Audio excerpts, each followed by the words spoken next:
8월 셋째 주 그룹 큐티 나눔입니다. 제목은 은혜를 작정하신 하나님입니다. 세 번째 주부터 스가랴 말씀이 새로 다시 시작됩니다. 그래서 우리 전과 같이 스가랴 말씀에 관련된 영상을 먼저 보고 하나씩 살펴보도록 하겠습니다.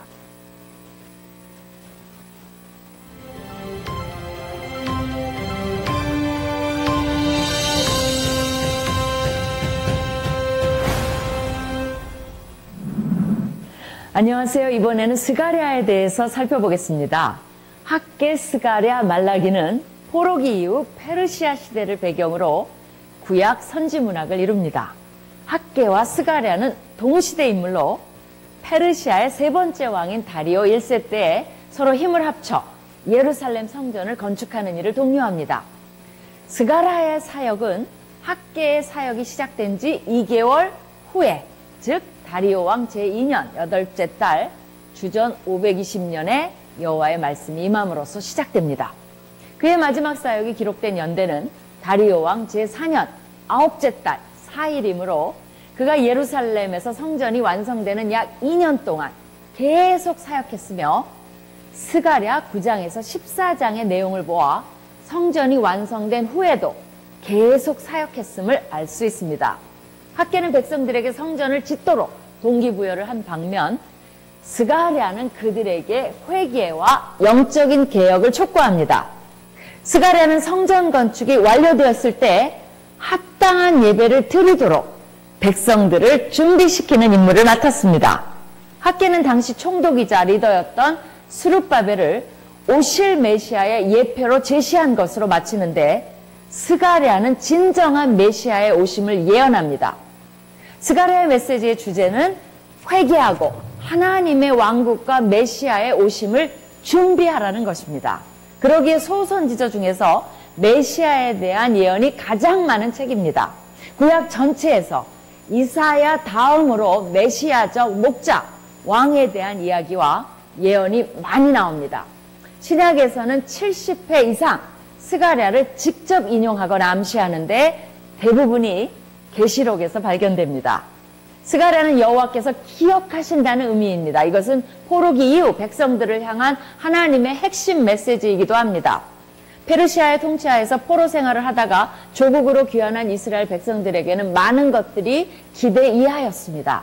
성전은 돌무더기 상태로 방치되어 있었고 가뭄 때문에 농작에 어려움을 겪고 있었으며 각자 먹고 살기에 급급하여 공동체 의식은 점점 사라지고 있었습니다. 하나님께서 과거 선지자들을 통해 약속하셨던 이스라엘의 영광스러운 미래를 향한 언약이 이루어질 기미는 전혀 보이지 않았습니다. 원수국가들의 패망, 이스라엘의 명예와 영광의 회복, 메시아가 통치하는 다윗 왕권의 회복 등 모든 것이 요원해 보였습니다. 그 와중에 학개와 스가랴가 힘을 합쳐 성전 건축을 촉구하면서 모든 것에 활기를 띠기 시작합니다. 스가랴는 이름의 의미처럼 여호와께서 여전히 언약을 기억하신다는 것을 알려주고 메시아의 오심과 그가 다스리는 왕국의 도래를 예언하면서 백성들에게 희망과 기대를 심고 그들을 영적으로 준비시키는 역할을 합니다. 구약에서만 32명 정도의 스가랴가 등장할 정도로 흔한 이름이기 때문에 혼돈하지 않기 위해서는 그가 베레기야의 아들이며 잇도의 손자임을 기억하는 것이 좋습니다. 느헤미야는 잇도를 레위에 속한 사람으로 기록하고 있어 스가랴가 선지자인 동시에 레위인임을 알 수 있습니다. 또한 그는 바벨론 포로 생활에서 예루살렘으로 귀환한 5만 명 중 한 사람입니다. 스가랴서는 크게 두 부분으로 나뉩니다. 첫 번째 부분을 이루는 1장에서 8장은 메시아의 왕국을 위한 준비를 다루고 있고 두 번째 부분을 이루는 9장에서 14장은 메시아의 오심을 통한 이스라엘의 구원과 통치를 다룹니다. 첫 번째 부분은 8개의 환상으로 유명합니다. 이 8개의 환상은 붉은 말탄자의 환상, 4뿔과 4대장장이들, 측량줄을 잡은 자, 대제사장 여호수아의 옷, 순금 등잔대와 2 감람나무, 날아가는 두루마리, 에바 바구니 가운데 앉은 여인, 4대의 병거입니다. 이 환상들에는 묵시적이며 비유적인 표현들로 가득한데 그래서 스가랴서가 어렵게 느껴지기도 합니다. 두 번째 부분은 오실 왕 목자 메시아에 의한 이스라엘의 미래의 구원과 승리를 보여줍니다. 스가랴는 여호와의 날에 이스라엘이 하나님 앞에 성결된 것을 고대하면서 에스겔 다니엘서와 견줄 만큼 묵시적이고 종말론적인 메시지로 가득합니다. 마치 신약에 있는 계시록의 일부를 보는 듯합니다. 특별히 스가랴 4장 6절 말씀을 함께 묵상하고 싶습니다. 만군의 여호와께서 말씀하시되 이는 힘으로 되지 아니하며 능력으로 되지 아니하고 오직 나의 영으로 되느니라. 주님의 성령으로 성결된 우리 모두를 기대합니다.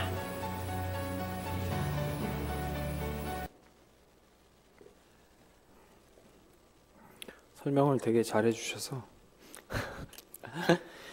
스가랴 말씀 우리가 이제 살펴보는 말씀은 이제 8장에 되어 있는데요. 요 이제 마지막 부분을 보시면 스가랴 말씀을 두 개로 이제 구분을 했죠. 1장부터 7장, 그래서 앞에 환상이 있었고 그다음 8장부터라고 얘기를 했는데 환상을 6장까지 이렇게 이야기를 합니다. 그다음에 설명할 때도 9장부터 이야기를 하는데 사실은 우리가 읽은 본문 말씀을 포함해서 7장과 8장이 앞의 내용과 뒤의 내용을 연결해 주는 다리 역할을 합니다.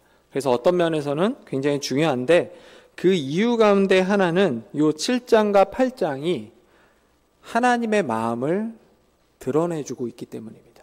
7장에서 하나님이 내가 너희한테 얘기한다, 정의를 행하라, 이렇게 얘기를 하세요. 근데 이스라엘 백성들은 11절을 보면 듣기 싫어하고 등을 돌리고 귀를 막으며 듣지 않는다고 얘기를 하십니다.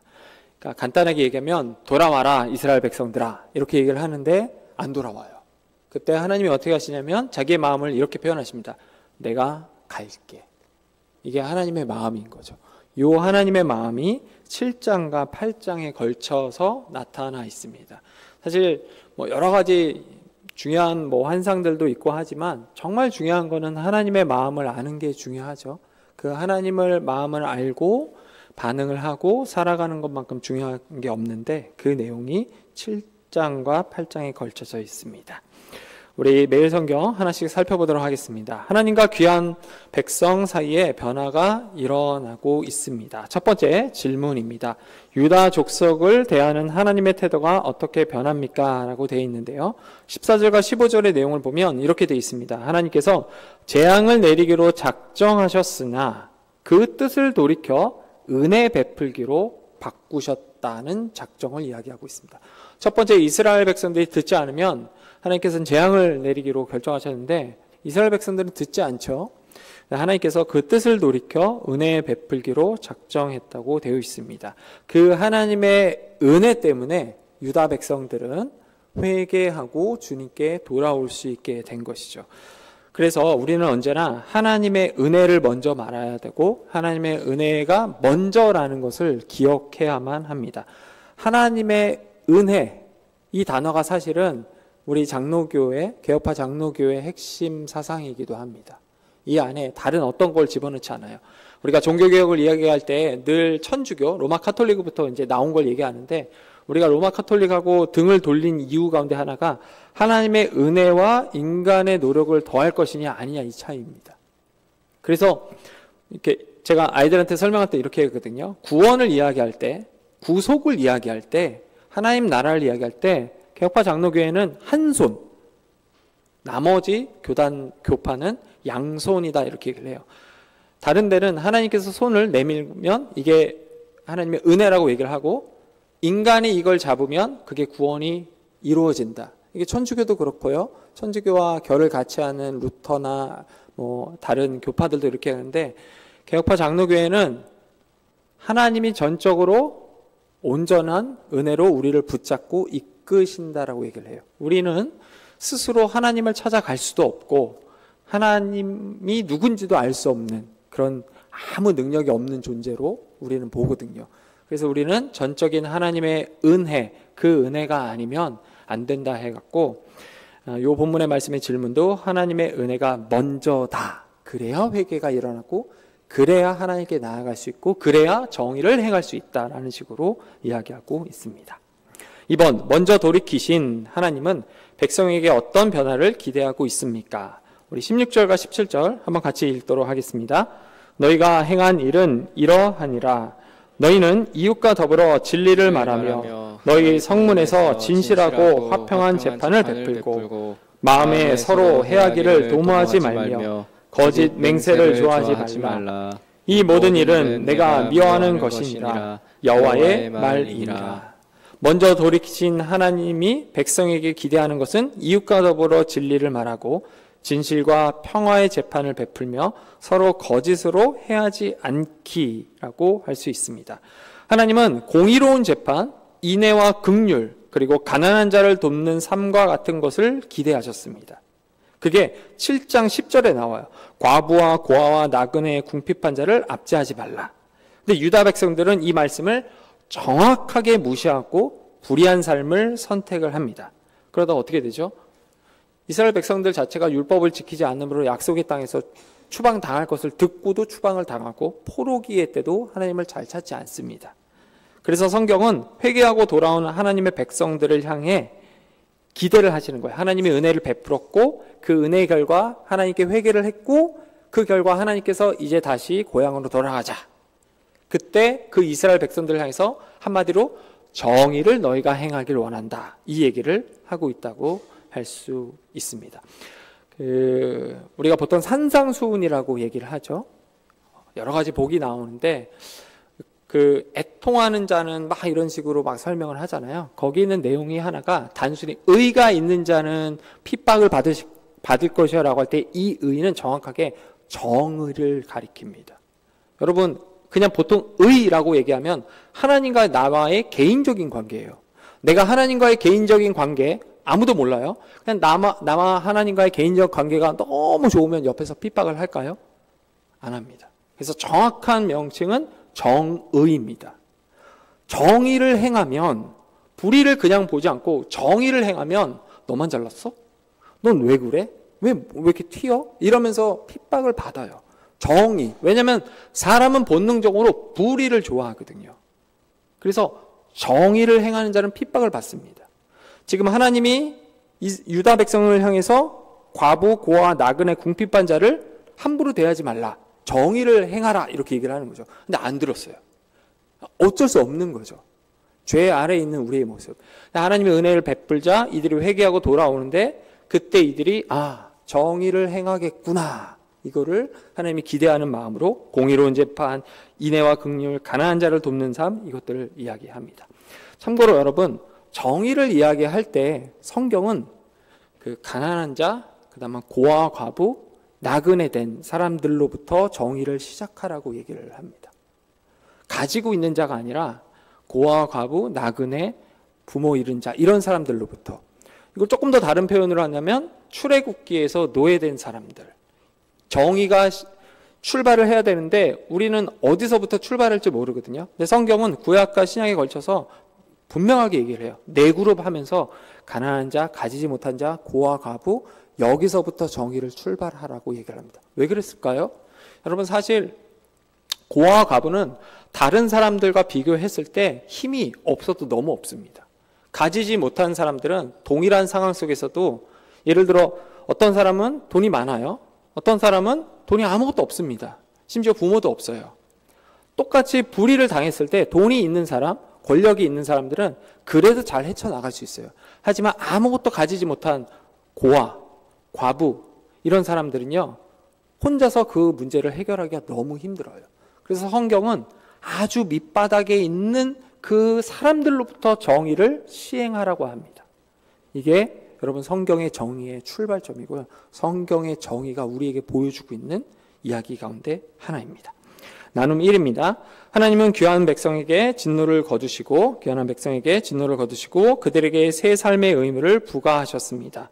이웃에게 해를 끼치던 옛 삶을 청산하고 정직하고 정의롭게 살라고 요구하셨습니다. 동일한 하나님의 요구 앞에서 우리가 무엇을 실천할 수 있을지 이야기해 봅시다 라고 되어 있습니다. 우리 2번도 한번 살펴보겠습니다. 하나님의 은혜가 이스라엘 백성을 넘어 이방인에게까지 확대가 됩니다. 우리 첫 번째 질문입니다. 귀한 공동체가 만연했던 슬픔의 금식이 무엇으로 바뀌었습니까? 라고 되어 있는데요. 우리 19절을 한번 보도록 하겠습니다.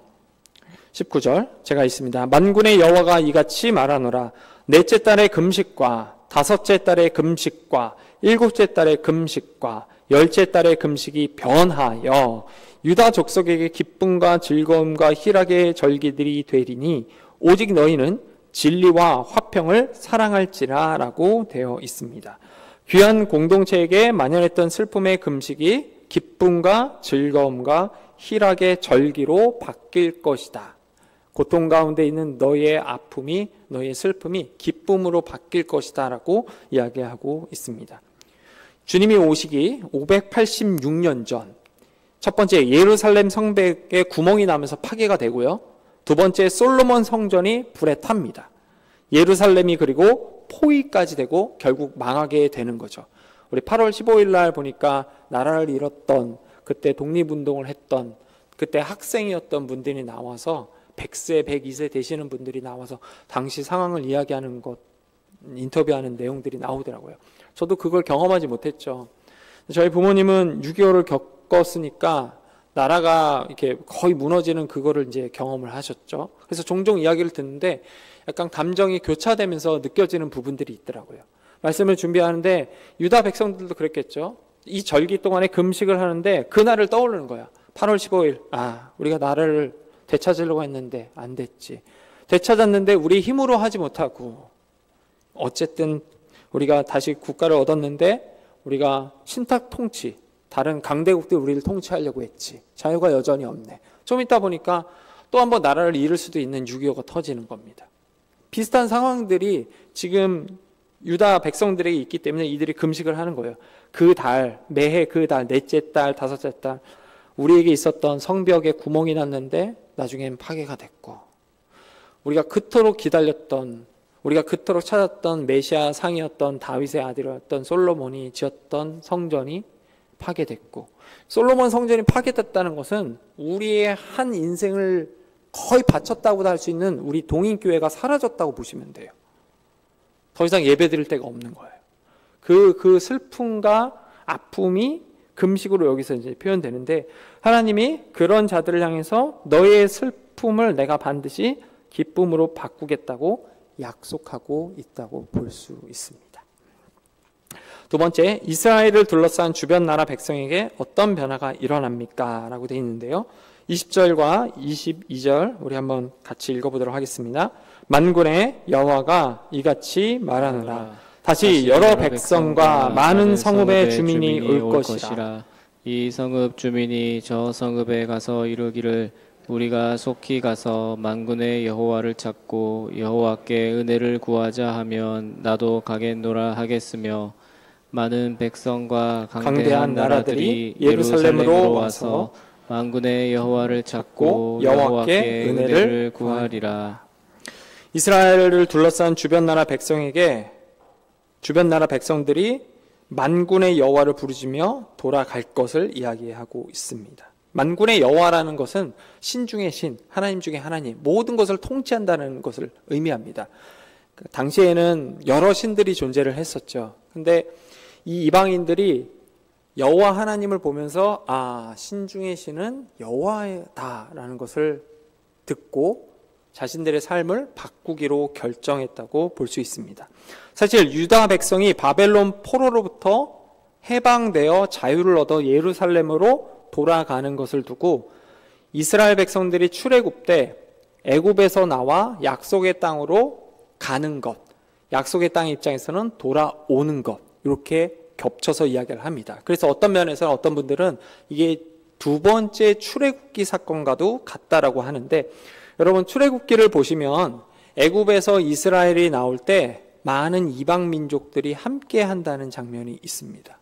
제가 확인은 못했는데 얼핏 듣기로는, 혹시 여러분 예전에 만들어져 있던 이집트 왕자 애니메이션 아시나요? 굉장히 잘 만들었거든요.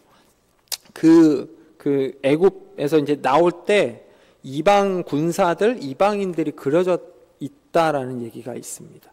진짜인지 아닌지는 제가 확인을 못했으므로 한번 집에 가시면서 확인을 해보시면 어떨까 합니다. 마찬가지로 지금 하나님이 유다 백성에게 이렇게 얘기하신 거죠. 잘 들어라. 너는 이제 포로기 끝났어. 이제 고향으로 갈 거야. 근데 너희들과 함께할 이방인들이 있어. 함께해라. 이 얘기를 하시는 거예요. 그러면서 우리에게 오늘 성경에 있는 우리에게 무엇을 이야기하냐면 아브라함 때 맺었던 언약. 아브라함을 향해서 그런 얘기를 하시잖아요. 복의 근원, 만국의 아비.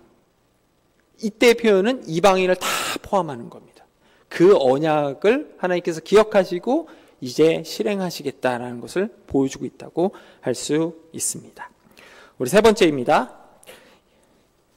이방 백성이 유다 사람을 붙잡고 간청하는 것은 무엇입니까? 라고 되어 있는데 하나님이 너희와 함께 하심을 들었나니 이방 백성들이 하는 거죠.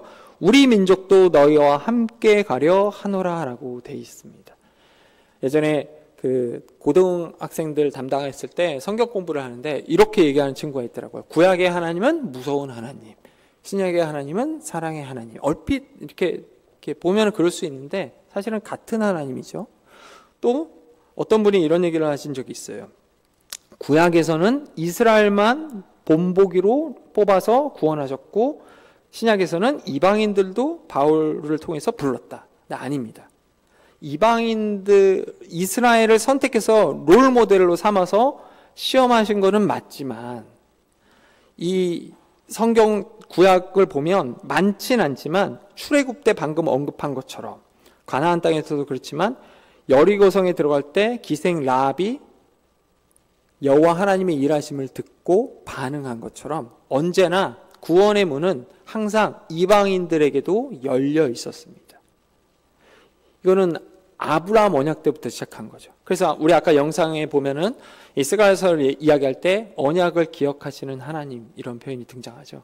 그때 맺었던 약속과 언약을 내가 늘 시행할 것이다라는 의미를 담고 있다고 할 수 있습니다. 나눔 2입니다. 하나님의 은혜가 임하면 슬픔의 금식이 희락의 절기로 변합니다. 예수 그리스도께서 죄와 사망의 권세를 깨뜨리시고 이 땅의 진정한 희락과 생명의 날을 선물하셨습니다. 하나님의 은혜로 그리스도 안에서 되찾은 기쁨과 평안을 이야기해 봅시다.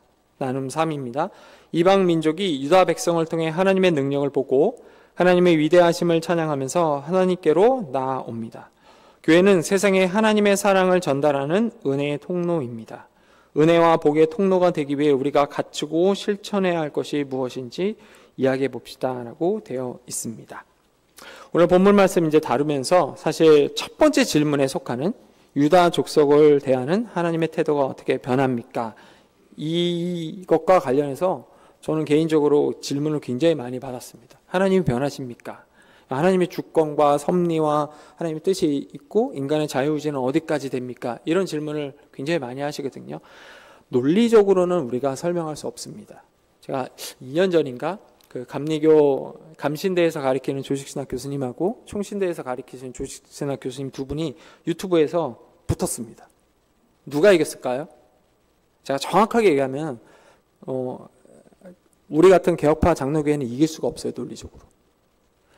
지금 은퇴를 하셨는데 미국의 칼빈 컬리지의 교회사를 가르쳤던 그 리처드 멀러라는 교수님이 있었는데 10년 전쯤에 한국에 오셔서 논문을 이제 발표를 하셨죠. 하나님의 섭리와 자유의지. 그때 결론이 뭐였냐면 이거였습니다. 모른다. 이게 정직한 대답입니다. 성경은 이쪽에서는 하나님의 주권을 이야기하고 이쪽에서는 인간의 자유의지를 얘기합니다. 이거를 연결하려고 하다 보니까 안 되는 거예요. 우리 입장에서는 안 돼요.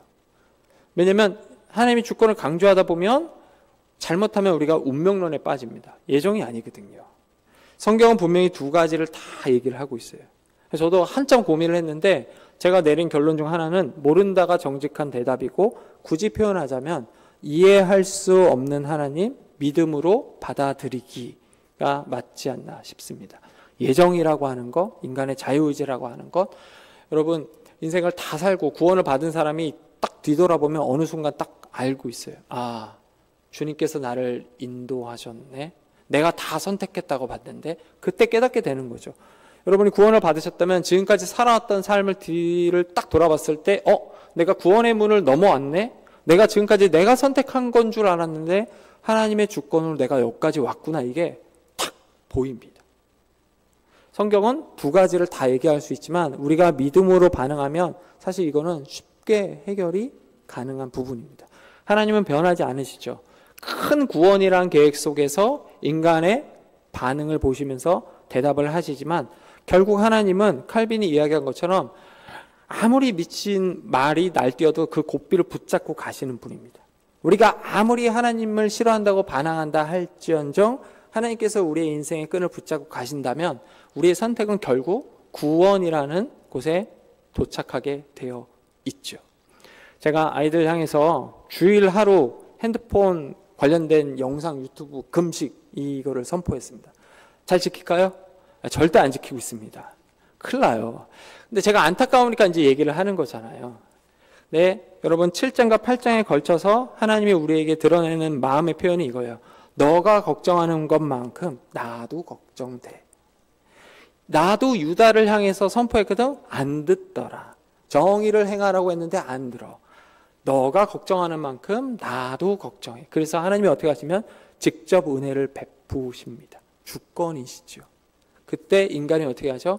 회개를 선택하고 하나님께 나아갑니다. 하나님은 늘 더 큰 계획으로 우리를 인도하는 분인데 여기서의 정말 중요한 핵심은 하나님의 은혜가 먼저다라고 할 수 있겠습니다. 오늘 본문의 말씀의 핵심은 그래서 은혜가 먼저다라고 할 수 있습니다. 은혜가 먼저 주어졌기 때문에 유다 백성이 회개하고 돌아올 수 있었고 또 그 은혜 때문에 이방인들도 하나님을 하나님으로 인정하고 같이 함께하게 되었습니다. 여러분 다시 한 주가 시작되었습니다. 이 하나님의 은혜가 먼저다라는 것을 기억하며 이 한 주를 승리하기를 주님의 이름으로 소망합니다.